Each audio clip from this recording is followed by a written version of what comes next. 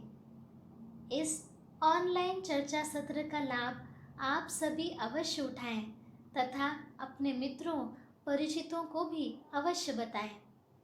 और एक बात बताना चाहती हूँ, इस लाइव चर्चा सत्र के लिए सेक्युलरिज्म विषय पर यदि आपको प्रश्न भेजने हैं तो आप इस व्हाट्सएप क्रमांक पर भेज सकते हैं। वो बताती हूँ, 9990223837। पुनः बताती हूँ, 9990223837। इस क्रमांक पर आप आपके प्रश्न भेज सकते हैं। भगवान श्री कृष्ण की असीम कृपा से इस सत्संग का लाभ हम ले पाए, इसलिए हम भगवान श्री कृष्ण जी के चरणों में कृतज्ञता व्यक्त करते हैं।